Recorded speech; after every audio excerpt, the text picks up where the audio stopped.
Hi everybody, welcome back. Today we're gonna play some more Vampire the Masquerade Coteries of New York. I'm really curious, this is gonna be our second night, I think, if we're not mistaken. Yeah, night 2. So yeah, I'm really curious to see what's gonna happen, because honestly, it's a lot, but let's go. So, I guess we're gonna rest? Yes. Okay. You open your eyes. It's pitch dark here, the blackness of a coffin drifting in the abyss. Oh right, the light. You grasp for the switch, flip it. The familiar cramped room with a steel door and no windows comes into view. You emerge from the bedroom, fully awake, just like yesterday. This time, however, Sophie is waiting for you, comfortably seated on the sofa in your living room space. A book in her hand, The Melancholy of Resistance, the title sure on brand. Good evening, Diana.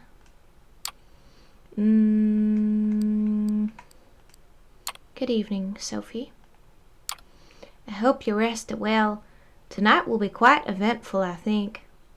Come, we have an appointment. I received word Elysium would be called again tonight on account of your unruly friend from Corona Park. This should be a great opportunity for you to mingle. She keeps talking as you walk downstairs and get in the car. Gregory gives you a slight nod and a small smile while opening the door for Sophie. He starts the car when you take your seat in the back. Most of the Primogen Council is bound to be there. At least the two who usually attend. Probably some other important personalities you do well to at least learn about.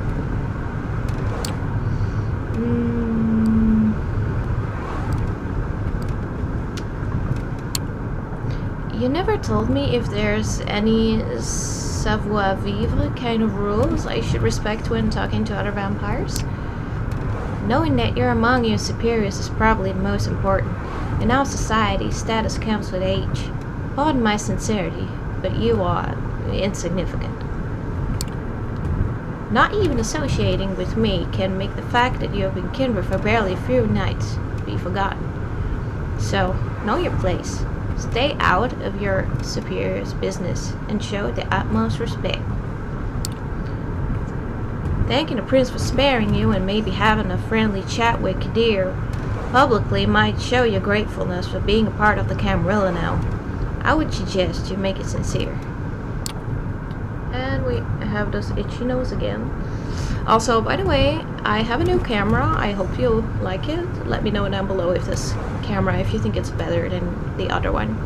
Maybe the settings aren't like perfect yet, but we're trying to figure that out. So yeah, we'll see. At any rate, you should behave yourself. Remember what I told you about reflecting on me as your patron. I have a reputation to uphold in the court. Do not tarnish it. There it is. She might have saved you. She might be protecting and teaching you. But it's clear what she's really concerned about. Her own interests. You step into the art hall with something of a bad memory. The last time you were here, your entire world had been turned upside down, and your existence nearly ended. But tonight, there is very little outward hostility. Yes, Kadir gives you a look that's definitely intended to remind you of your place, but the prince, also in attendance, seems pleased to see you. Welcome, Sophie, Diana. Did I get that right? Good evening to both of you. I understand there is somebody else you wish to present to the court tonight? Yes, Prince. They'll be joining us shortly. My assistant is retrieving their present. It's better be worth the prince's time, Langley. The prince gives Kadir a cold glance. Forgive the sheriff's harshness. He's in a particularly foul mood tonight. Something to do with Diana's begetter eluding his grasp, I believe. Ouch, that must have hurt his ego. even if his only reply is a crooked smile. The mention of your sire makes you grit your teeth in anger. Asshole. Saddling you with a curse that cut you off of your career, cheated you out of your ambitions, offering little in return so far. You remind yourself that defeatism will get you nowhere. Mindfulness, the here and now. This is an opportunity. You will make the most of it, if only despite everyone who doubts your true worth. The flaring up of whispers in the gallery hall breaks you out of your thought. Gregory enters the room. The jumpsuit-clad inert vampire is still staked on his shoulder. The show is about to start. Sophie's driver places his charge in the middle of the room and nods respectfully to Kadir. The sheriff approaches the vampire and removes the stake from his chest. The captive's eyes flicker to life, and he starts looking around in disbelief. Like a cornered animal, he backs out on all fours, keeps going in circles until he realizes he's trapped.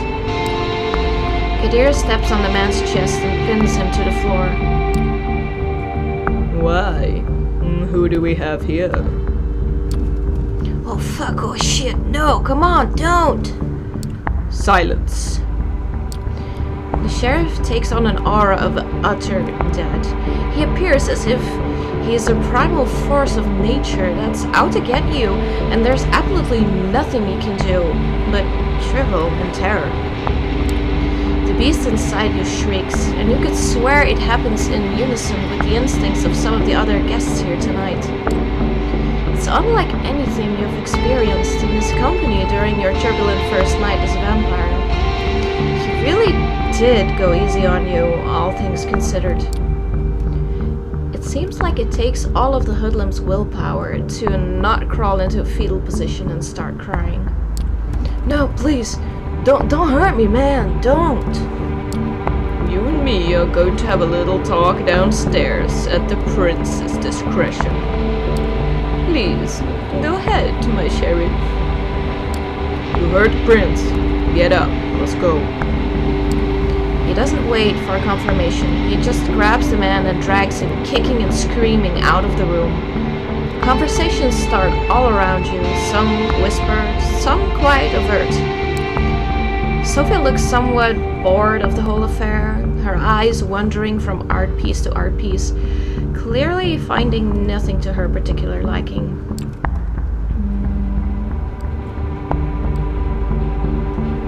So, what happens now? It'll be at least some minutes before Kadir gets the information he seeks out of this thug. Why not mingle while we wait for him to break? Excuse me. Sophie leaves your side and goes to a corner of the gallery where a group of kindred, some seemingly pretty old-fashioned, gathered. A concierge offers you a drink. Still warm. Smells nice. Just a sip to start you off. A splash over your palate, coating your tongue and the inside of your cheeks. Nourishment. You're left to your own devices. You have a quick look around. The prince is currently talking to a dark-skinned woman that you recall seeing here those few nights ago. She has a cold but noble countenance to her. Their conversation seems to be casual. A loud, shrill laugh turns your attention to the bespectacled man who you saw with Sophie on the night of your judgment. He's making the rounds, chattering up different patrons. You feel somebody's eye on you. A casually dressed, plain-looking man stands alone near a column, watching you. He turns his gaze away sheepishly when he realizes you've noticed.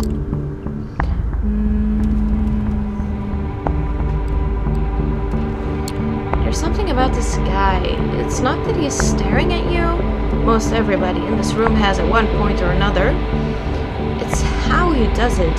He seems shy, maybe even afraid. It's hard to find a secluded spot in the gallery tonight, but this guy has an entire corner of the room all to himself. As you approach, he's standing alone with no glass in hand and a worried look on his face. So, care to tell tell me what's so interesting about me that you've been looking at me since I came in? Robert Larson. Ooh, look at that guy looking. Sorry, didn't mean to pry. Just seeing how you're doing. You're still in one piece. That's good. I'm glad. The name's Larson, or you can call me Robert. Either's fine. Why are you standing around by yourself like this?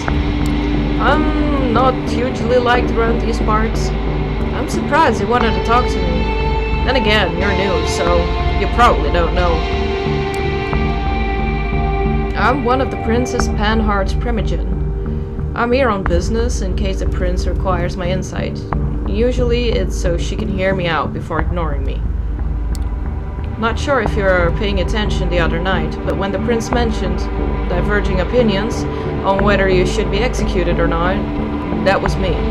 I was the diverging opinion.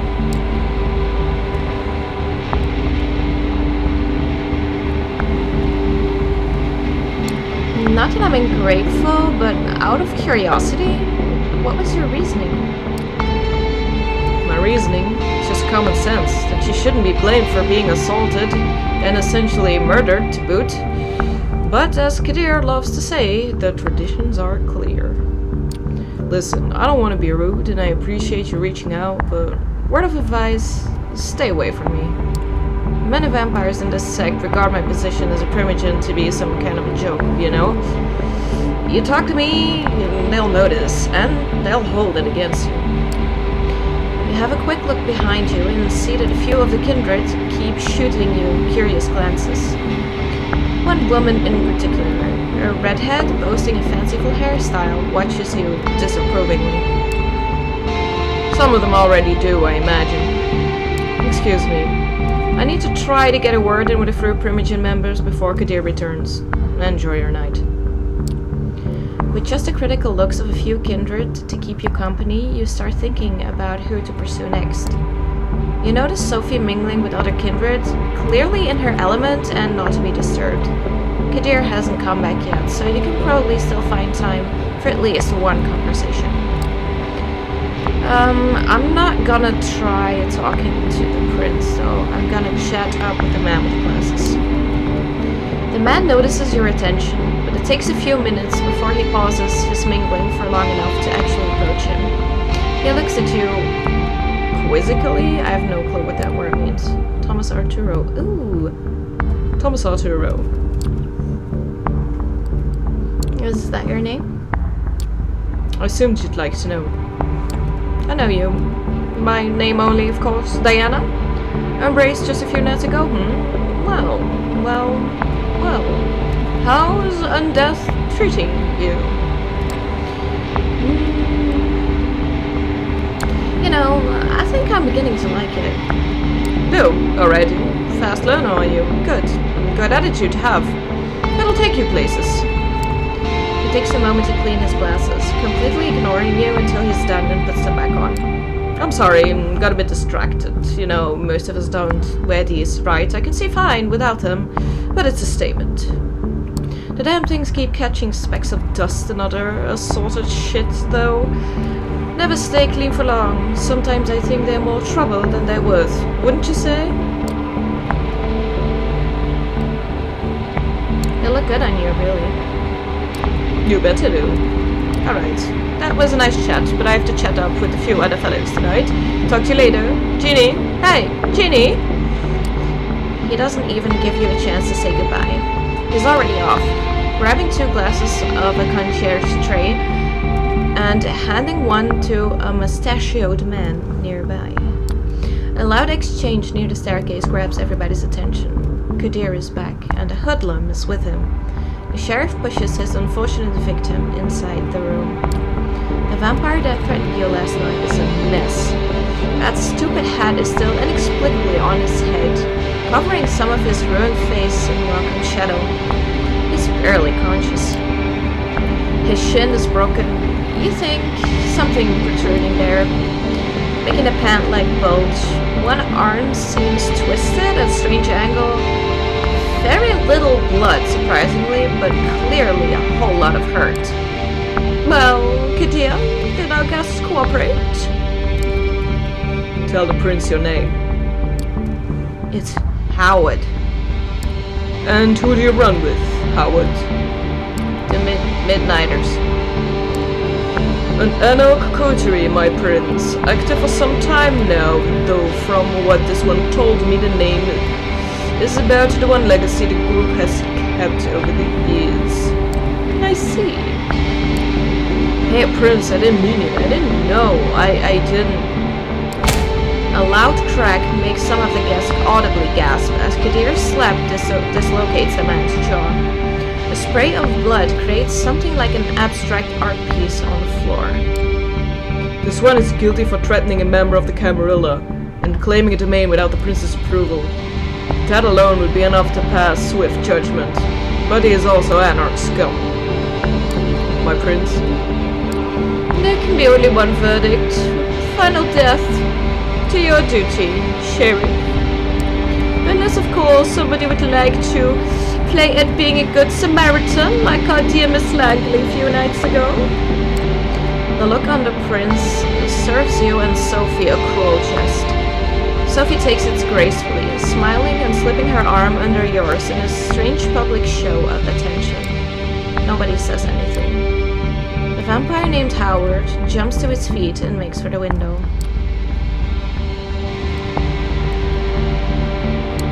The moment you catch Howard's eye, ordering him comes to you almost instinctively. Stop! He stops and looks at you with one eye, the other swollen closed by Kadir's interrogation. A swift slash separates its head from his shoulders.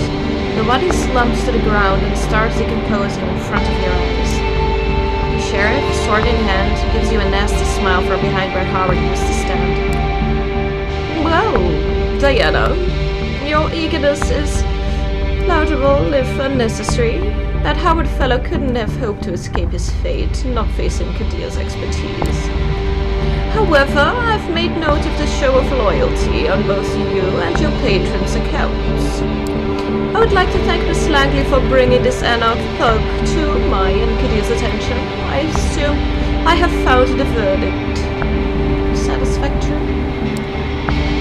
It's a rhetorical question and everybody here knows it. Then I consider tonight's meeting concluded. Good night to all of you. She steps out of the room as you see that many of the guests move to do the same. Sophie seems to be conversing with somebody, a serious-looking man in a trench coat, about what transpired. You probably have the time to strike up a conversation of your own too. Kadir Al-Azmai, so that's his last name, Al-Azmai, is still here for one, but clearly getting ready to leave. Both Larson and Arturo seem to have stayed around too. One is still moping around, the other chatting with the remaining attendants as if nothing happened in the meantime.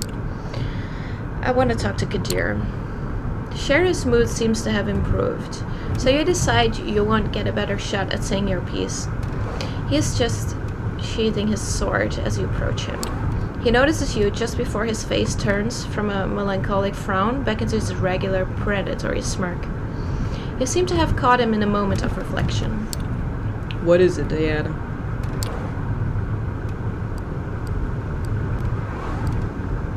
I just wanted to say, I thought your work tonight was impressive. It was over in a blink of an eye. I'm sitting on my leg and it hurts. I gotta change. Okay. Yes. The smirk widens. He's clearly happy with himself. A fan of my handiwork. Interesting. You were this close to experiencing it firsthand. I would have thought you'd get some nasty flashbacks. Still, I have to admit, I was as surprised as the prince when you jumped at the opportunity to stop that Anarch from escaping. I was sure Valerie would have beat you to it. If there's nothing else, I'll be taking my leave.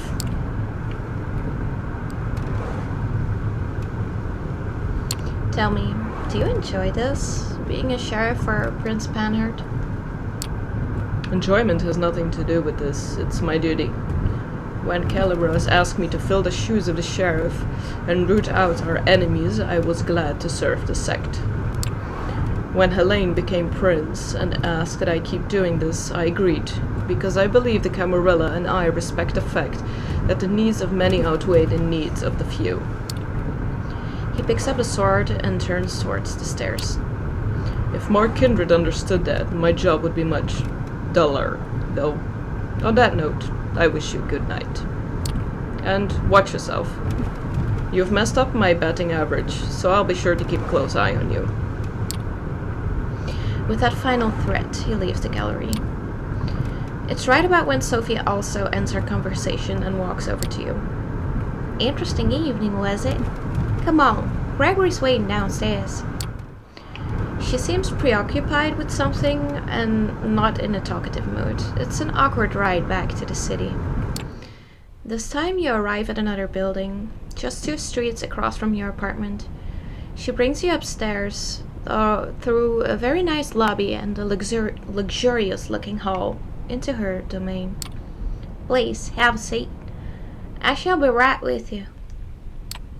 You take in your surroundings. The apartment is like a gallery, an old-school smoking room that you've seen in some period piece once, and a nouveau riche's living room, meticulously combined together.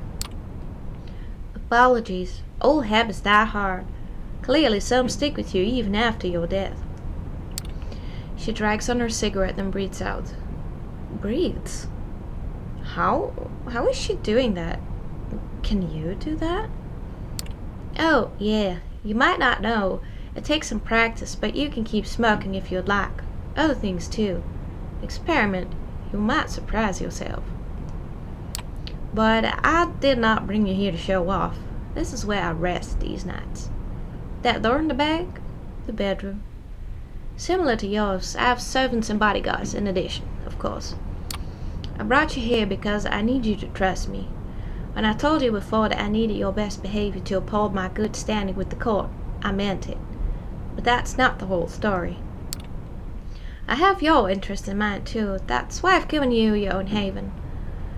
Why I'm trying to teach you how to navigate this new reality. But you need to trust me, or else this won't work. You can come here whenever you feel like asking me something, when you're in trouble too, though I hope that won't happen often. I would ask you to come here when you wake up tomorrow. I'll have something to discuss with you. Okay, I'll come over first thing tomorrow night. I appreciate that. That silence again. There is definitely something on Sophie's mind tonight, but she doesn't seem eager to share it with you just yet. I'm leaving for another visit. Come downstairs with me. We'll give you a lift. A quick trip, a promise that you'll show up tomorrow, and some polite goodbyes later, you open the door to your haven and gather your thoughts. It's exciting, in a way, being dragged deeper and deeper into this secret society and its rules. Whatever Sophie has planned for you, it's bound to teach you more about this thing you have become. You sink into your vampiric sleep with just a sliver of hope. It's a welcome change. Oh, we're sleeping already. That was fast. Let me just take a little sip of my drinky drink. Alright. Rest. Once more, darkness falls upon the city. You wake up, same as... Oh, wait, whoa, I can't read that fast. Once more, darkness falls upon the city. You wake up, same as you have these past few nights, in a windowless room. As you pry open the reinforced steel door, you look out the window to see, invariably, the sky bereft of sunlight. And then it hits you. The hunger. For a moment you let yourself wonder if there will ever come a night when it's just not there. Given what you've learned thus far, you probably have as much chance of kickstarting your heart with jumper cables.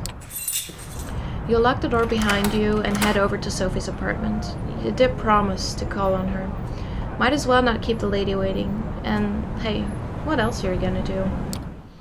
Get in touch with your boss? He's probably looking for you. If only to scold you for the unattended files piling up on your desk, but what is he gonna do? Call the cops? Not worth the hassle. You're almost hoping the few coworkers that seem to give a shit about you are faking it. It would just make things easier, a fresh start from the ground up, just like old times. These thoughts put you in a weird mood. It's a strange sensation to walk the crowdless streets, same as you have so many times before, but feeling so disconnected. All these people, you're not one of them. Not anymore. You're a vampire. Kindred. And you need to crave your own path. You need to carve your own path in this strange new existence, one way or another. Appropriately enough, you arrive at Sophie's building, just as that thought crosses your mind. A quick word with the security guard, and you're led into the elevator. Apparently, Miss Langley is expecting you. Of course she is. You knock and wait, patiently, as the footsteps on the other side grow closer. Finally, the door opens and Gregory, Sophie's driver, invites you in. You find the lady herself standing by the window, silhouetted against the city's midnight glow. She stares out, motionless, like a marble statue. Oh, look at that. I'm just gonna say good evening.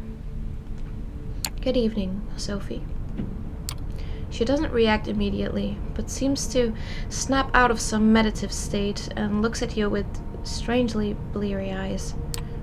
Yes, good evening, Diana. I was wondering, when you look out at the city, when you see the lights, hear the hum, smell the rain on the pavement, what do you think about? You gaze out. The lights and rain, the relentless honking below, music blasting from a nearby window, echoing off of buildings. Someone should record an hour of this and throw it up on YouTube as an ambient piece. Other than that, though, it's business as usual. The sights, the sounds, the smells, you know them all too well. Sophie watches you. You can tell she's disappointed somehow, but she covers it up with a gorgeous smile. Well, not everyone can appreciate the intricacies that the world offers. In fact, among kindred, my clan is somewhat notorious for finding innate meaning even in the mundane. You see, the blood that flows within me is that of Clan Toreador. Yeah, I already knew that. That was obvious. There are 13 such bloodlines among us kindred, though that number has been contested in the past, and these nights it seems that nothing is certain anymore. The clans have gone by many epithets over the years, but the names used these nights have their roots in medieval times, the original Inquisition, if you can believe it. They used these to categorize us, describe our inherent differences. In time, we adopted them ourselves. Each clan has a uniqueness about it, inescapable, originating from an ancient progenitor carried from sire to child. For the Toreador, the gift lies in the sensitivity of souls. We are uniquely attuned to beauty and ugliness both. We can see either, we almost cannot. A blessing on most nights, occasionally a curse. The sheriff's of my clan as well, although you'd be hard-pressed to see him as such. Poor dear. It breaks my heart to see him in this state. Still, there's a beauty to it as well. Nothing like a good fall from grace. Try she might act playful. You can tell she genuinely cares. She lets her gaze wander for a brief moment, but is quick to regain her composure. Then there are the Vantru. That's me. Known for their pride and their proclivity to rule over others. The prince represents that clan, as is quite common in our society around the globe. Where the blue bloods think themselves rulers, the Bruja like to see themselves as the preeminent revolutionaries. They call for a universal rebellion while being slaves to their own temper. We don't discuss the rabble much anymore. Not after they've largely broken off with the Camarilla. To think they were philosophers once, long ago. I'd hope to tell you more about some of the other bloodlines tonight. Do you know what my clan is? No. I can only guess it based on certain aspects of your behavior and states. You will need to come to your own conclusion and seek validation from your clanmates, if you require such a thing. As you will no doubt learn, some kindred fit these stereotypes more than others. The blood is hard to deny, though there are certainly those who try. But that is perhaps a subject for another time. I invited you here for a reason. There's something I wanted to speak to you about. It's customary in our society, especially among younger kindred, to organize into coteries. Oh, is she gonna ask me to start my own coterie? That would be cool. Sometimes, these are called by the prince themselves, or mandated by a fledgling sire. In our case, you may treat it as more of a strong recommendation. I want you to seek out companions, not only because you need to learn more about our society, but also because it's useful. True friendships are rare among kindred, but having allies, even temporary ones, is something of a necessity these nights. We might be selfish creatures, but we're drawn to each other nonetheless.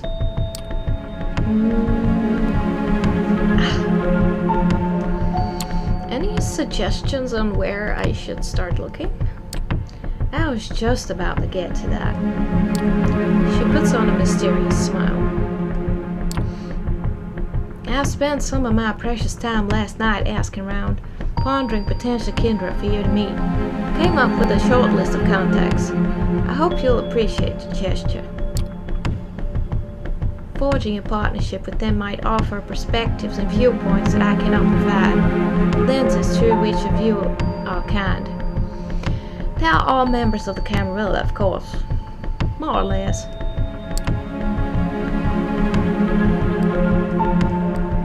Alright then, let's hear it. Who's on the list? Eager to learn about them, I see. Good, I'm glad. So, let us start with the Tremere. Ooh, Tremere are cool. They're a powerful clan, disliked by many, but feared and respected by many more. They've been an important pillar in the Camarilla since the very beginning. They are the blood sorcerers. Blood sorcerers? You flash back to one of those nights when your ex would stay up late playing video games? Not a pleasant connotation. Sophie snickers. Oh, child, don't be caught with that look on your face when you meet a warlock in person. They really are adept at using vitae, their own as well as others, to unique and potent effects. Since they are quite rigid in their hierarchy, the kindred I had in mind for you might need some persuading. His name is Agathon. From what I hear, he is quite a scholar, very ambitious, a child of a noted Tremere here in New York, Aisling Sturbridge. Spend enough time with Agathon, and I'm sure you'll run into her sooner or later.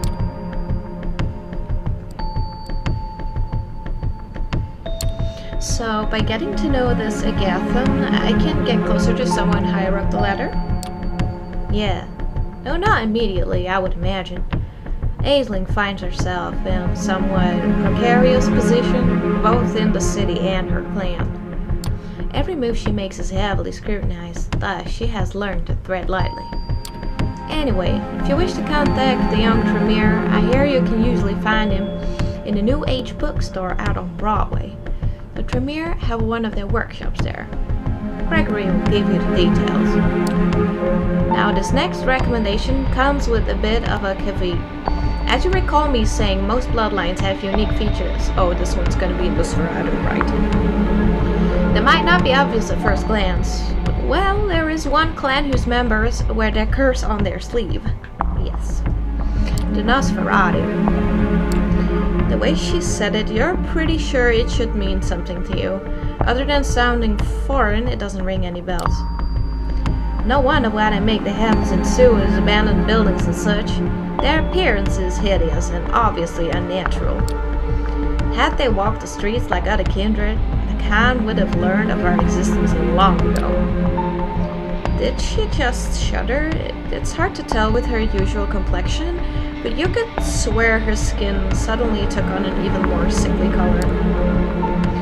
The one I have in mind isn't as big as an eyesore as the worst of them, but he is no Adonis either. Still, he has some talents and connections that you might find useful. His name is D'Angelo, and he has an office, for lack of a better term, in the otherwise abandoned grain terminal in Red Hook, right next to one of those Swedish stores. The name escapes me. The ones with the awful furniture.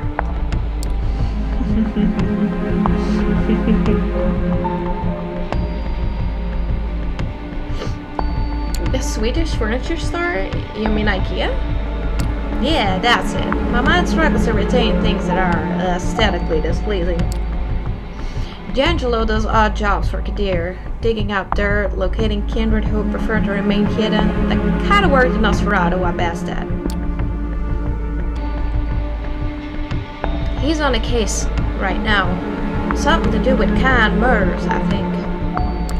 After your initial brush with our dear sheriff, I think it would be wise to show some goodwill towards his agenda. Assisting D'Angelo with his investigation might just be the thing. She takes a brief pause to look out the window again. Now come the two more exotic proposals. Exotic? As if the blood mage and a vampire detective were business as usual? You may have heard about the Gangrel before. They're a wild clan, in touch with their beast in a way others might not dare to attempt. They mostly keep out of big cities, but there are exceptions. Nominally, they haven't been a part of Camarilla for over 2 decades, but one kindred I would like you to meet has strong, shall we say, familial ties to the sect. Her name is Tamika. Her side, Jezebel, was instrumental during the Battle of New York back in 1999, the very same battle that cemented the city as a Camarilla domain. Sadly, her achievements have gone largely unrecognized. Tamika and a number of her siblings still reside in the domain. They were awarded after the battle, Prospect Park. Jezebel herself left the city some years ago, fed up with being underappreciated.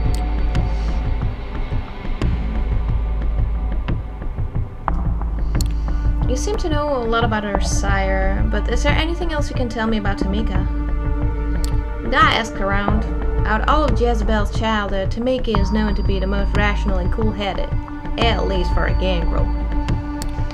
That said, she's likely to have a unique way of appraising your worth. I cannot say how exactly, but you should be prepared for an interesting conversation at the very least.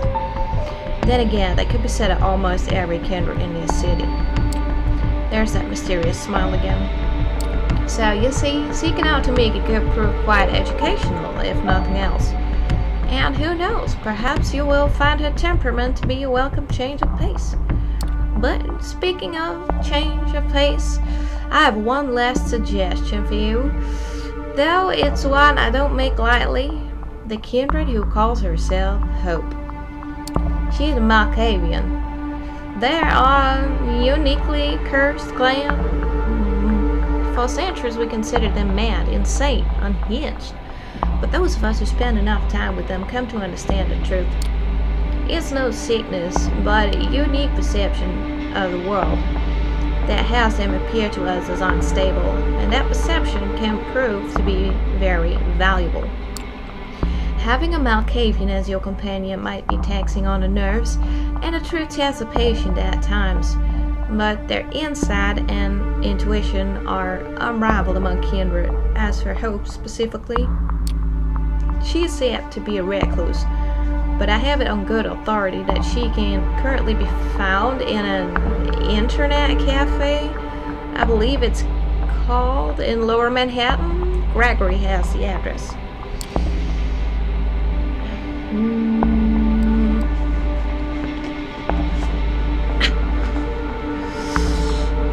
Okay. Where did you learn about Hope? Where did you learn about her, exactly? One of my colleagues told me about her. He considers her uniquely talented and tapped into the current fads among kind. That's something I'm personally interested in, as I'm sure you know by now. I'll take his word for it, at any rate. Well, I believe that's all of them. I still have a few social calls to make tonight, so I'll leave you to it.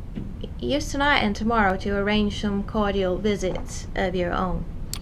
I will send Gregory for you as soon as I have further need of your services. Oh, that reminds me. You will need a car. Join us downstairs, won't you? She smiles once more and turns to her driver. He helps her put on her coat, and the three of you leave Sophie's apartment. Sophie points to one of the cars near the building as Gregory hands her the keys. It's a rather inconspicuous, compact car, decent looking, if not luxurious, right? Stay safe, Diana. This is your first night alone. Don't let it be your last. As they drive away, you find yourself with more freedom than you've had for the past few nights. A blessing or a burden? Time will tell. With a list of addresses in hand, you consider your next move. Oh. Okay. Now we got something going on. Okay, Hope. Right. It's a kind of magic. Sophie's mention of a vampire clan of blood sorcerers sparkled your attention. One of them, Agathon, could potentially be your introduction into the bizarre powers of Tremere. I'm definitely interested in Malkavian and Nosferatu, though. Tamika, Gangrel, Carol's not really my thing. Gumshoe in the Dark. A recent string of violent killings has the Red Hook district of Brooklyn on edge. Ooh, so this guy is investigating a potential serial killer? Sophie mentioned that Kadir Al-Asmai has a secret associate investigating the murders of Nosferatu neonate by the name of D'Angelo. If you help him out, he might be persuaded to form a lasting partnership. Yeah, let's go check out the murders. As you make your way down Clinton Street, the incessant hum of traffic gives way to the ominous silence of the waterfront. You stop to take in the familiar bouquet of the Hudson, made all the more potent by your recently sharpened senses. Across the basin, the Red Hook grain terminal rears its rusty frame. Once a bustling industrial area, now a sleeping giant splayed out on the riverbank, forgotten, abandoned. Conveniently so, especially for one of the hidden. Keeping to the shadows, you sneak closer to the dilapidated complex, making your way past hole-ridden silos and wobbly chain-link fences. By the time you reach the entrance to the main building, you can almost feel the rust particles making themselves cozy at the back of your throat. Not getting your hopes up, you give the door a slight nudge. To your surprise, it gives almost instantly. Looks like someone's been using it recently. Once inside, you find yourself in a large empty hall. Looking around, you can almost picture it back in its heyday, stacked to the rafters with heavy machinery. You notice a set of stairs leading up to a mezzanine, most likely an office space. And then you see it. A faint light coming from one of the upper rooms. Looks like you're in luck. Quietly, with bated breath, you climb the steps and approach the dimly lit room. The door creaks open, revealing what looks like an old-timey detective's office, complete with crooked window blinds, an overflowing ashtray, and papers scattered across a wooden desk. Suddenly it hits you. That nagging feeling. It's all too convenient, too inviting. Before you can react, the trap is already sprung. A plume of cigar smoke wafts over your shoulder. The barrel of a gun rubs against your spine. A raspy voice whispers in your ear. Baby guess took a rogue turn at the third silo. We're gonna use our skills. Presence. Driven by a strange hunch, you open your mouth. You hear yourself talking, but the words are not yours. They seem to be coming from the deepest recesses of your memory. A movie you saw as a child.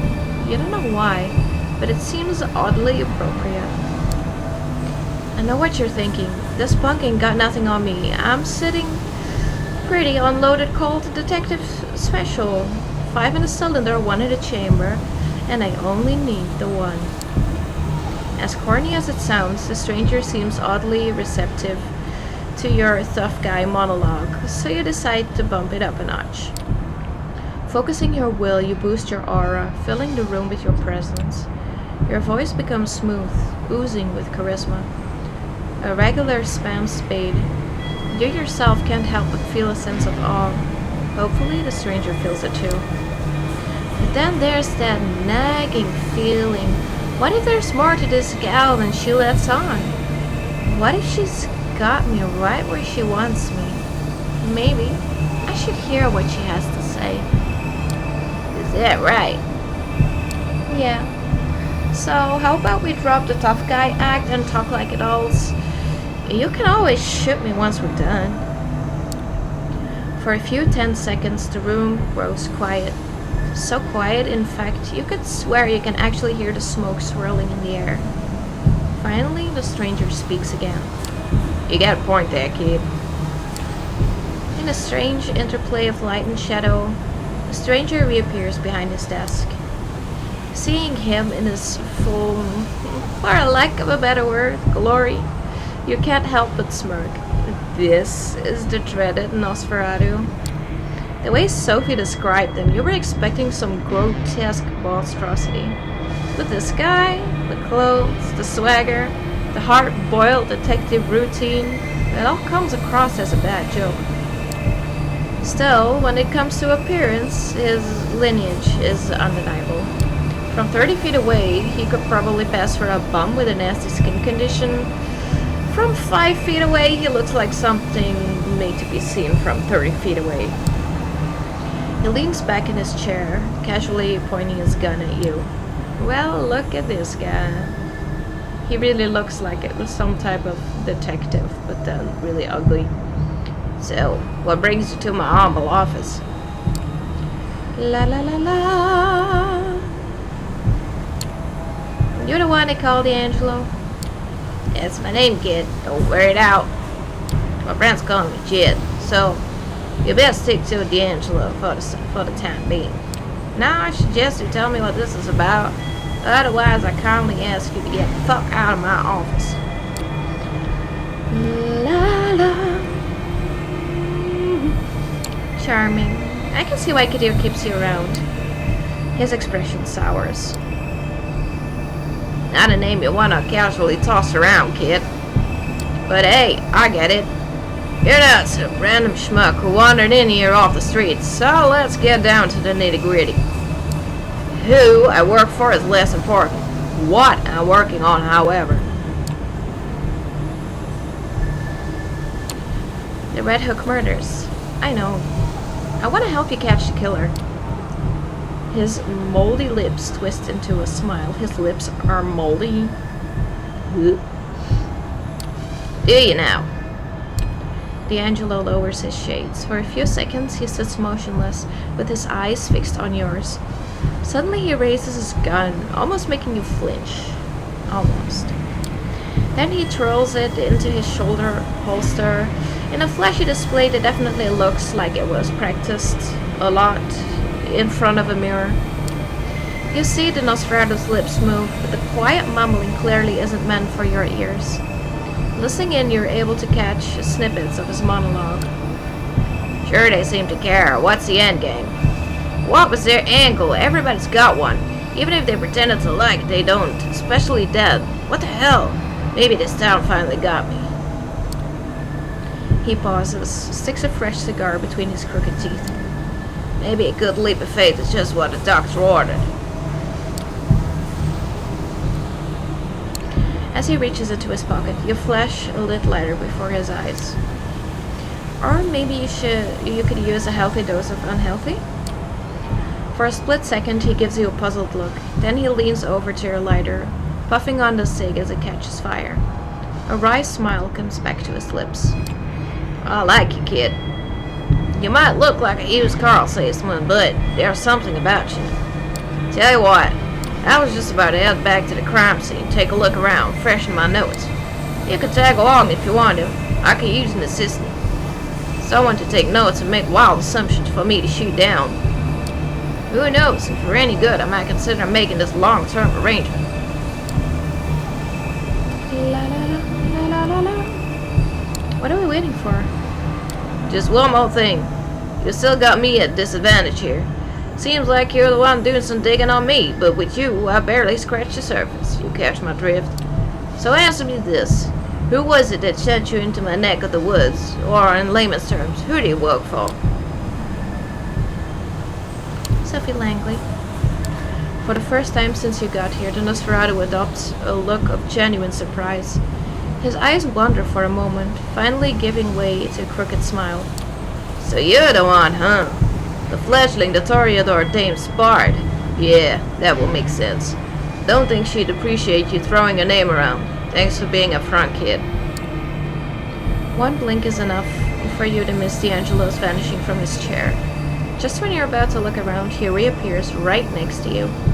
Up close, his smile's even more unnerving. Alright, moonlight's burning, let's get cracking. With a certain fascination, you watch D'Angelo stumble his way across West Brooklyn. Oddly animated, innocently scratching his face and neck, stopping every once in a while for a bout of mumbling narration, he is most certainly a sight to behold. Still, he seems to be getting around okay, and you take particular notice of the fact that he seems to be choosing the darker, less frequented streets. There is definitely a method to his madness. Eventually, your leprous guide... He's a leper. Sorry, I've been watching too much Adrian Monk. Takes a sudden turn off of Van Brunt Street into a particularly dingy alleyway. The torn pieces of yellow police tape are a dead giveaway. This has to be the place. Well, here we are. Time for you to earn your stripes. This is where they found him. Drain, dry, and not a drop of blood in him. And before you ask, no, I did not get to see the body, so I don't know if there were any bite marks. So, what can you tell me? You take a moment to examine the crime scene. Judging by the chalk outline on the pavement, the man was killed recently. Curiously, there doesn't appear to be a trace of blood or viscera, and you know the city's cleanup crew isn't that fast or that thorough. Looking up, you notice a spray-painted sign on the wall. It reads, "The blood speaks," in big, crooked letters. You look to D'Angelo. The Nosferatu gives you an expecting look. You point at the spray-painted sign. That looks like a clue. Sure, kid. Might as well start with the elephant in the room. What do you think it means? You give the sign a good hard look, but no Rembrandt. The writing is jagged, clearly done in a hurry.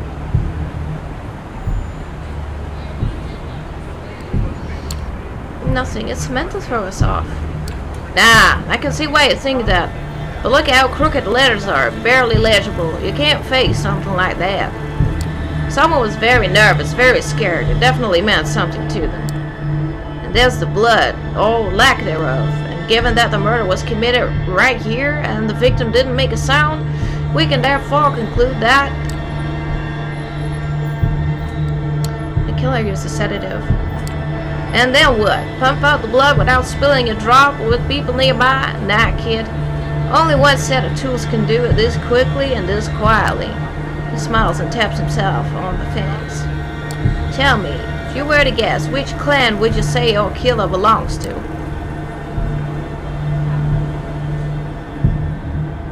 I'm gonna say Thin Bloods. This says Thin Bloods written all over it. D'Angelo smiles approvingly.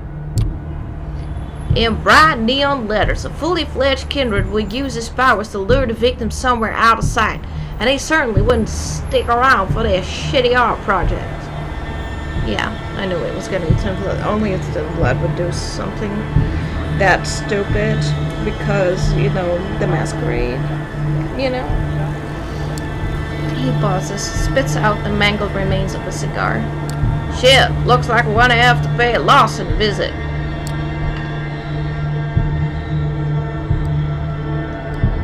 Larson, the thin blood primogen? No, Larson, the bicycle repairman. Of course, the thin blood fucking primogen. Not sure if he knows who the killer is, but he could probably make an educated guess. In any case, we'll be doing him a favor. If he runs out of one of his violating the Masquerade, it would put him in a hell of an awkward position. And it means shitting upside down awkward. It's a kind of weakness that the other primogen would love to exploit. His position in the council is bad as it is. He pauses for a moment and mumbles to himself, but it's too quiet for you to make out. Finally, he lights up a fresh cigar. He takes a puff and lets the smoke escape through his crooked smile.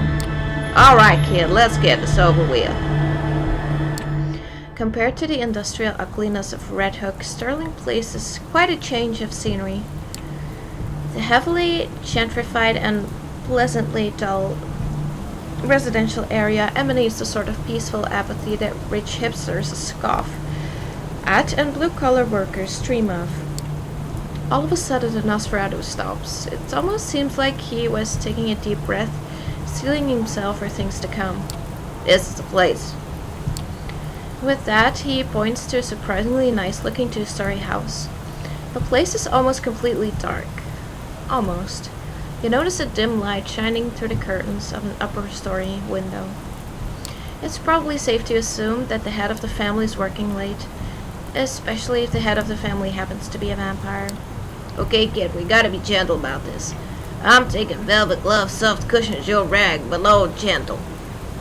We need to get Lawson out of here without making a fuss or letting his family see us. If he blow this, he'll shut down like a speakeasy on Red Night. Trust me, I know.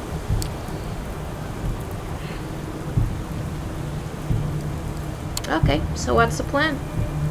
Tell you what, how about you take the lead on this one? I'm curious to see how you handle it. You take a step back and look around the area. The lit-up window seems like a safe bet. Now it's just a matter of getting Larson's attention.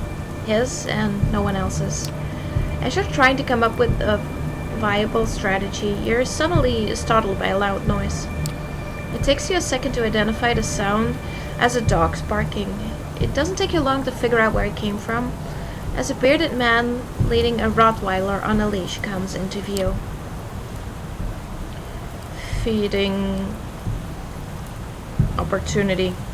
Yep, gonna take it. As you turn towards the man with the dog, D'Angelo gives you a worried look. Kid? Shushing him with a gesture, you'll plunge into the shadows and crouch behind a well-trimmed hedge. True to his word, D'Angelo follows your lead, though he doesn't seem too happy about it. You best not be thinking what I think you're thinking. You tense up, waiting for the man to get closer. When he does, you spring from the darkness, grabbing both of his arms and sinking your teeth into his neck. His blood gushes into your mouth, thick with surprise and laced with just enough fear. It's also quick and yet so sublime. The man goes limp. His best friend does not. The dog goes off on a barking spree that would make a dead man cover his ears.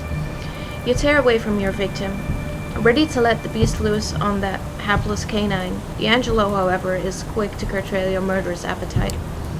The detective approaches the animal, looking him straight in the eyes. He mumbles something under his breath, an oddly melodic whisper.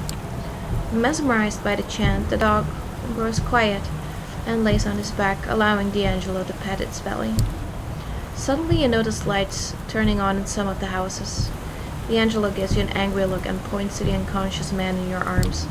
Get him out of sight, now! Heeding his advice, you hoist the man over your shoulder and carry him to the nearest bush. Just as you're getting up, a very unassuming and slightly unshaven man in a turtleneck approaches D'Angelo. He doesn't seem happy to see him. Ah, there he is. Are you fucking insane? I mean, I know you are, but this is nuts, even by your standards, D'Angelo. You glance over to D'Angelo. He looks somewhat embarrassed, scratching the back of his neck, clearly trying to find the right angle to play this. I'm not gonna interfere. You decide to sit this one out. D'Angelo seems to know the guy well. He should know which strings to pull. Hey, Larson, long time no see. Sorry about the bother. My new assistant can get a little too enthusiastic. You what? For fuck's sakes, D'Angelo, are you still going with that ludicrous roleplay? D'Angelo lowers his voice ever so slightly. It's subtle, but telling. Larson's words clearly got to him. Listen, man, you know me well. I wouldn't have come if it wasn't important. Larson closes his eyes and takes a long, deep breath. When he speaks again, his voice is calmer, if not much friendlier. Fine, what do you want? It's about Red Hook murders. We think it's one of yours is responsible. Bullshit. Duskborn's got enough troubles just staying alive out here. What could possibly make them openly violate the Masquerade? Desperation. Killer's been leaving messages to whoever they are. They think they know something they can't share with just anyone. I know it seems far-fetched, but it's the only way the disposal fits together. No, I don't buy it. You're reaching. Trying to find a scapegoat. Getting your boss's good graces. Where it gets out, D'Angelo? You think I don't know who you're working for?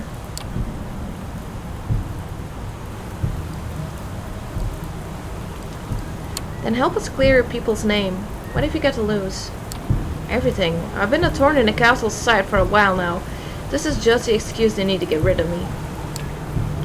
What if it turns out one of yours did it and you sat on your hands to protect him? You think the council won't jump on that? He looks off into the darkness, pondering his options. He lets out a heavy sigh. Look, I'll ask around. Consult my sources.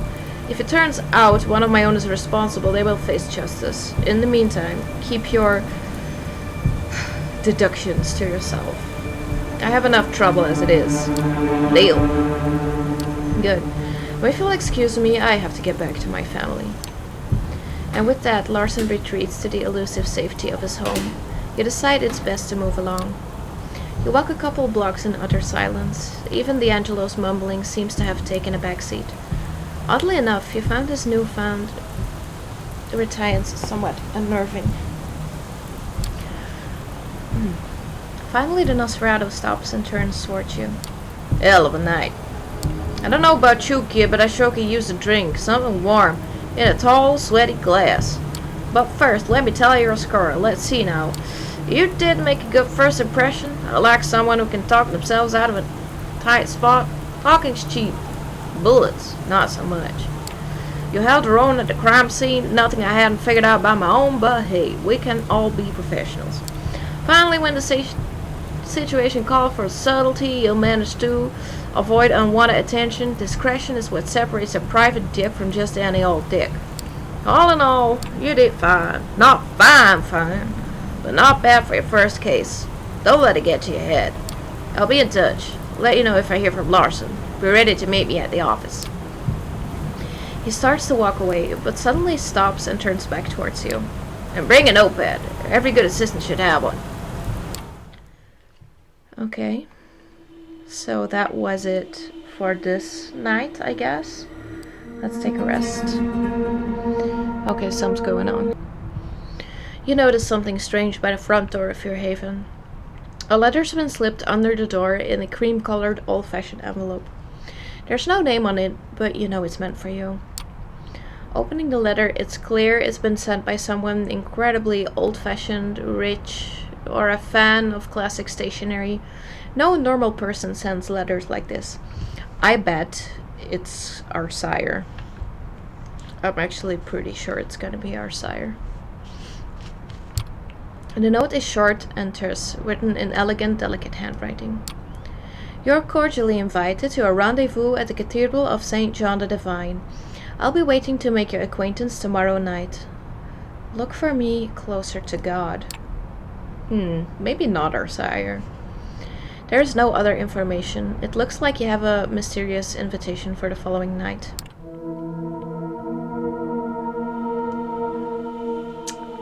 Okay.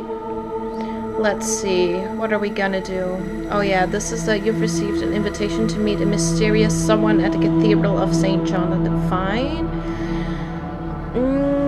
The gift that keeps on giving. It's been a while since you heard from D'Angelo. Maybe he's busy sticking his nose where it doesn't belong. Or maybe he pissed off the wrong people and is now rotting in a ditch somewhere. Either way, now's as good as a time as any to check up on him. I'm gonna go to the Malkavian. Sophie suggested you meet Hope, a reclusive member of the Malkavian clan. No, I'm gonna go to D'Angelo. I'm gonna finish the D'Angelo stuff that's going on. Yeah. You make your way through the now familiar rusty maze of the grain terminal and up the stairs of D'Angelo's office. This time, however, you find the room firmly locked. There's a note pinned on the door. You rip it off and scan the crooked lettering. There has been another one at the scene now. Come to Bed-Stuy, corner of Pulsaki and Garvey, ASAP. Looks like D'Angelo could use your help. Better get going. As you approach the address D'Angelo gave you, a squad car passed you by, sirens blaring. Following it, you make a turn from the Kalb Avenue onto Pulaski Street. Sure enough, the street is awash with red light, and the four or so police cars parked on the nearest corner, next to an ambulance, confirm that you're in the right place. You move closer to what happens to be New York's finest convention, looking around in the hopes of spotting a familiar, if not altogether pleasant, face. No such luck. Through this Nosferatu lineage, D'Angelo is nowhere to be seen. You stop on a sidewalk across the street, trying not to draw attention to yourself. All of a sudden, one of the cops standing by the entrance to the building looks straight at you. He does a double take, and you instinctively look away. Bad move, you think to yourself, as you notice him making his way towards you. Not allowing panic to set in, you stand your ground, doing your best ordinary citizen impression. The cop waddles across the street towards you, his sense of authority putting an extra spring in his step. You try to remain calm, even as he puts his hand on his holster. Shit, you can't help but mouth the word. This is about to get messy. Suddenly he stops, as if instinctively realizing that he was just inches away from a grisly demise. He waves at you dismissively and yells in a thick Brooklyn accent. I don't know how to do Brooklyn accent. Hey, this here's an active crime scene. Be on your way. Relieved but trying not to show it, you put on your grumpy New Yorker face and start to walk away. As you make your way past the dark alleyway, someone grabs you by the arm and pulls you into the shadows. If the smell of cigars and cheap cologne doesn't give him away, the gravelly voice sure does. Nice save. I mean, thought to show your face around here in the first place, but still. Come on, I'm parked around the corner. Before you know it, you're sitting in the passenger seat of a busted old sedan parked a half block away, giving you a nice view of the police gathering. I already fed this night, so I'm not gonna feed again. I don't think I need to feed. There's like no red around my screen, so. Hey, how about you do your shadowy, skulky thingy? Maybe you can find some way to let me in from the inside. Shadowy, skulky thingy? Jesus, kid. Childish phrasing aside, it's a good approach as any, I guess. Without another word, he gets out of the car and heads for a nearby back alley. You watch in silence as he disappears into the shadows. A minute passes, then another one, and another. You begin to worry. What if there were more cops inside? What if your moldy partner has gotten himself into trouble? Suddenly, a shadowy silhouette appears in one of the windows on the second floor. Looks like he made it after all. At least you hope it's him. The shadow waves at you and points to the corner of the building opposite the two cops. You get out of the car and quietly make your way towards the alley. Sure enough, you find that the fire escape ladder has been conveniently dropped for you.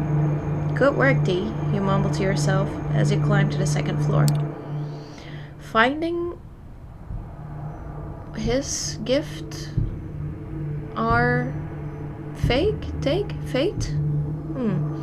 Finding the crime scene proves easily enough. You just follow the yellow police tape, and before you know it, you're standing in the middle of what used to be someone's living room. The place has been completely trashed, knocked over furniture, shattered glass, the works. Looking around, you notice a sign scribbled on a nearby wall. It reads, "His gift, our fate." Nice. You're no expert in typography, but the crooked letters look similar to the ones you saw back in Red Hook. Sure enough, there's very little in terms of blood, save for the occasional stains that's bound to end up on the carpet once you toss someone through a glass coffee table. D'Angelo leans against the doorway. He seems lost in his thoughts, sucking on his cigar compulsively and mumbling to himself. You lean over a bit, trying not to make it obvious that you're listening in. You manage to catch the last few lines of his monologue. "The night's been kind to them so far, but the questions kept piling on, and now they find themselves amidst the wreckage of another life. It was up to them to sift through the debris and come up with a neat little pile of answers." He is narrating what we're doing. I just got it. He's just narrating what we're doing. Suddenly he tenses up, as if sensing your eyes upon him. "Feel free to chip in, kid. Anything catch your eye?"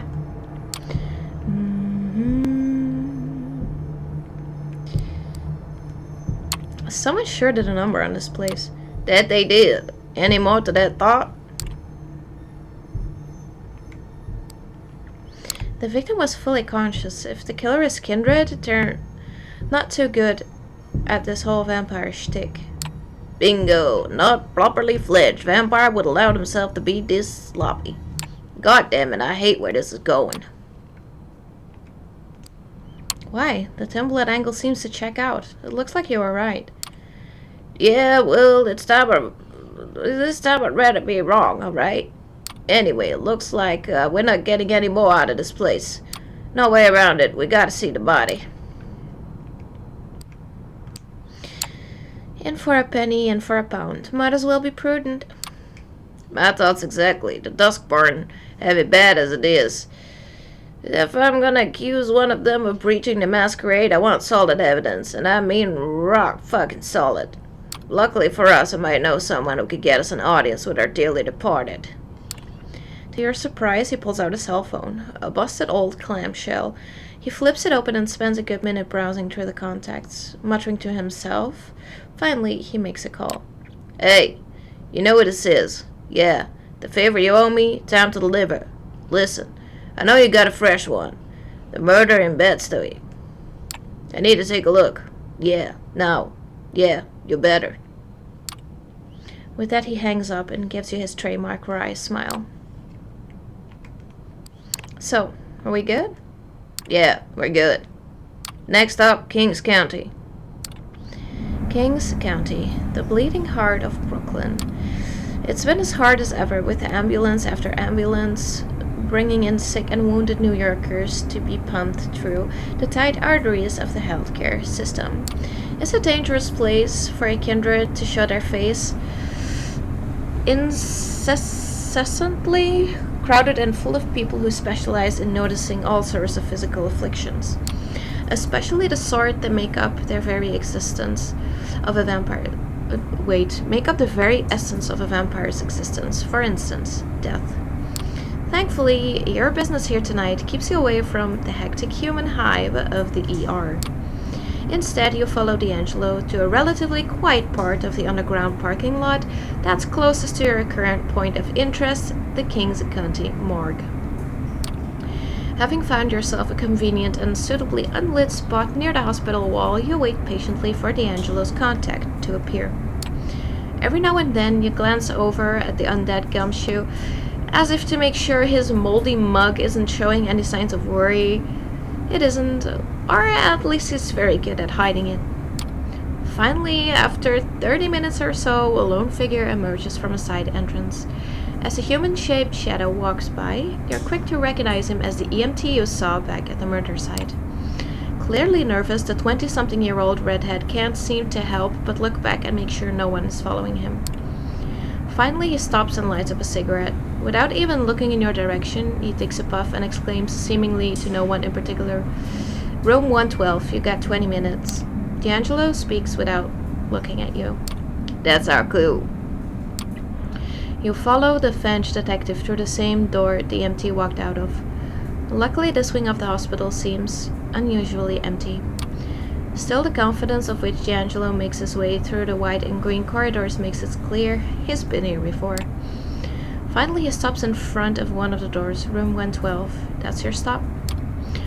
The room is small, with only one oversized freezer by the wall and a single slab mounted in its center. Sure enough, the body of a middle-aged man is splayed out on its steel surface. Even for a dead man, he seems unnaturally pale. Extreme blood loss will do that to you.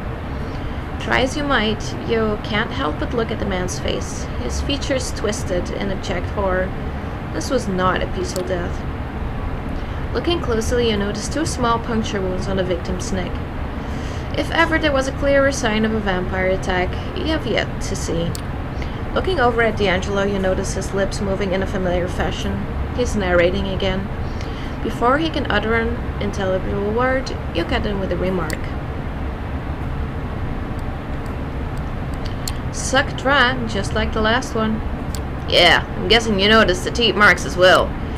He points at 2 barely visible marks on the victim's neck. Dead giveaway. Fuck. As if on cue, the door swings open. A tired-looking man with a stethoscope around his neck walks in, with his eyes fixed on his clipboard. He doesn't appear to notice you. Yet. Hide behind the freezer. Quickly, quietly, you hop behind the oversized freezer, hoping D'Angelo will follow suit. Pressed against the wall, you tense up, hoping for the best but expecting the worst. The room, however, remains silent. You peer out from behind the freezer to assess the situation. The doctor calmly looks over the victim, jots something down on his clipboard, and walks out.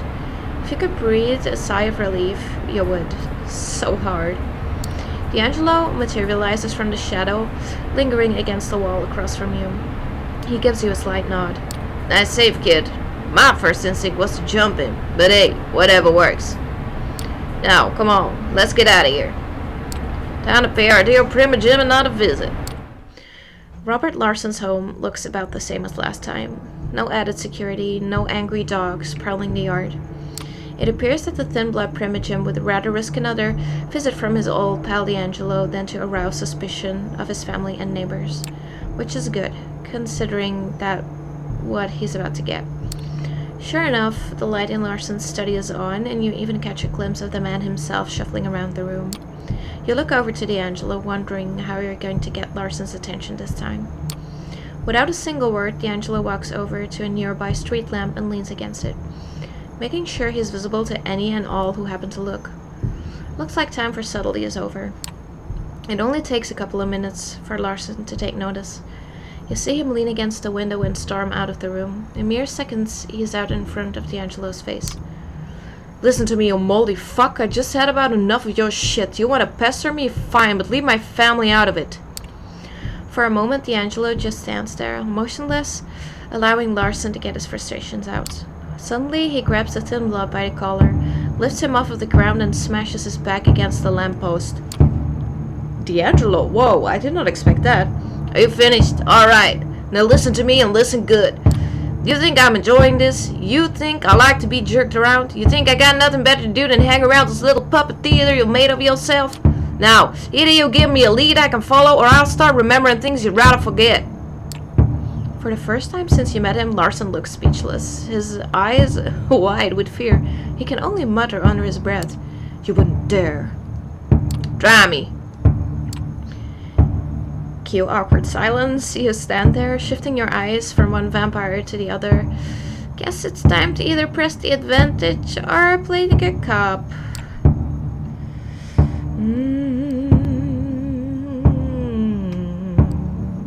I'm not gonna go good cop. Come on, Larson, just give us something. It's been a rough night. See, Robert, my assistant here is tired of your shit, too. So, what's it gonna be? If you want my help, point the fuck down.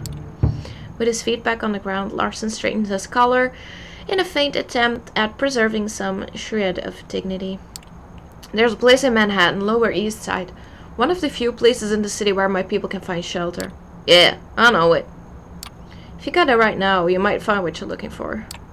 D'Angelo stares at him for a moment, just long enough to make it uncomfortable. We'd better. Finally, D'Angelo loosens his grip. You both watch Larson limp back to his house, looking back over his shoulder, like he's gonna tell the teacher on you. You look to your partner, meaning to ask what that whole things you'd rather forget deal was. As if sensing your curiosity, D'Angelo cuts in with a preemptive mutter. Come on, we got what we came for. As you reach the address Larson gave you, you find yourself standing in front of what looks like an old garage. On the outside, the place looks as uninteresting as it gets. You think it abandoned, if not for the new barely working lights illuminating its shabby facade. Once you're inside, however, even if there was a place worthy of being called a wretched hive of scum and villainy, this is probably it. The room is littered with drunks and crackheads, human and thin blood alike, their minds lost in their cruel little worlds, their bodies splayed out across the floor. D'Angelo leans over and whispers in your ear. I'll cover the back door. You steer near the front. Let's look around and see what we can find. Before you can ask what exactly you're supposed to be looking for, D'Angelo disappears into the shadows.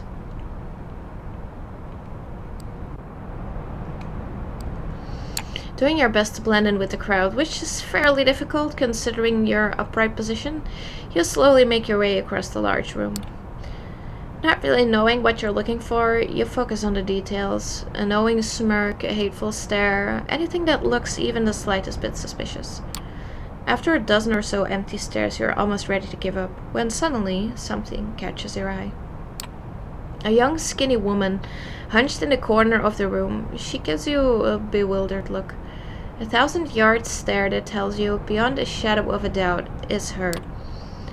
As you walk towards her, D'Angelo emerges from the shadow right next to you. Nice catch. He kneels down beside her. You can tell he's trying to sound as comforting as possible, but with his gravelly timbre, it's not really working out. Hey, it's okay. We're not here to hurt you. We just want to talk. No, don't talk too loud. Too loud.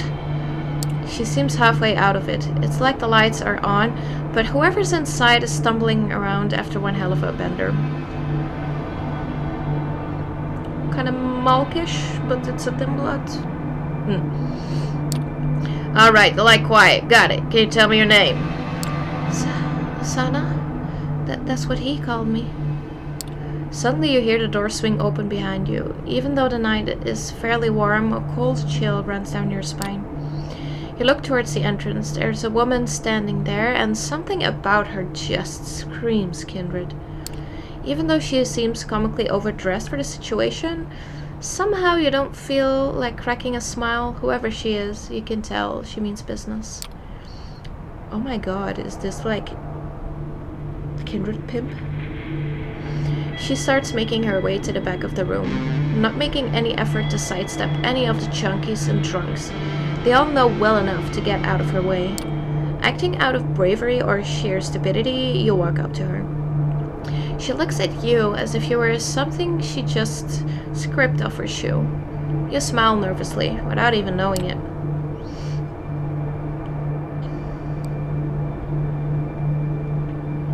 As soon as you open your mouth, her hand shoots out, grabbing you by the throat. Excuse me? The woman looks at you, tilting her head as if examining a curious species of insect. Suddenly her eyes shift as she notices something behind you. Her face turns from disgusted curiosity to sheer annoyance. You. Hey, Val. That's my assistant you got there. Do you mind? Oh, Valerie. Oh, who was Valerie again? She rolls her eyes. You feel the grip on your cheek loosen and you awkwardly fall to your feet. She makes her way towards D'Angelo, pushing you aside like a rag doll. Where is she? You're gonna have to be a bit more specific, darling. Don't play coy, Ginny, the manslayer. I know she's here. A blood hunt has begun by order of the prince herself. The girl is to meet her final death. Hold your horses, honey. I'm conducting an investigation under the auspices of the sheriff. That counts for something, too. Look, sweetie, I'm not here for some clip measuring contest. You want us to get ugly? Be my guest. Otherwise, I suggest you step aside and let me do my job. By all means. He steps aside in a comically exaggerated fashion. You look at the corner where you last saw Sana, but find no trace of the girl. Well, I'll be. I could swear she was just here. Valerie looks at D'Angelo. She smiles softly, but you can tell she's trying very hard not to rip his head off. You'll regret this. Story of my life. Without another word, she turns on her heel and storms out. D'Angelo waves his hand in your general direction. Come on, kid. Let's get out of this shithole. As you emerge from said shithole, you feel the cool night breeze caress your face. It's soothing and almost makes you forget how shitty the last few hours have been. Almost. Okay, kid. I know you got questions, but it's getting early and I don't feel like having a Q&A session right now. For now, you get one question. Make it count. Valerie, huh? So who the hell is she? She's a scourge, kid. Part enforcer, part assassin. All around pain in the ass. If she finds that girl before we do, we'll never find out why she did what she did. And before you ask, yes, we run into each other in the past. Now I don't feel like talking about it. Alright, kid. I don't know about you, but I'm turning in. I'll figure some stuff out and keep looking for our girl. Feel free to swing by the office in a night or two. And with that, he stumbles off into the distance, not even bothering to keep to the shadows. Can't say you blame him. It really has been a rough night. Okay, I feel there's more we can do in this night, but I'm gonna keep that for the next time we play. So yeah, this was part 2 of Vampire the Masquerade Coteries of New York. Thank you guys so much for being here. Please leave a like on this video if you liked it. Leave a comment down below. Tell me who should we visit next, okay? What should we do? Should we go to this guy, our Malkavian, or our Gangrel? Let me know. I would love to know. Also, please don't forget to subscribe to my channel if you like videos like this. Thank you guys again so much for watching, and I'll game with you later. Bye!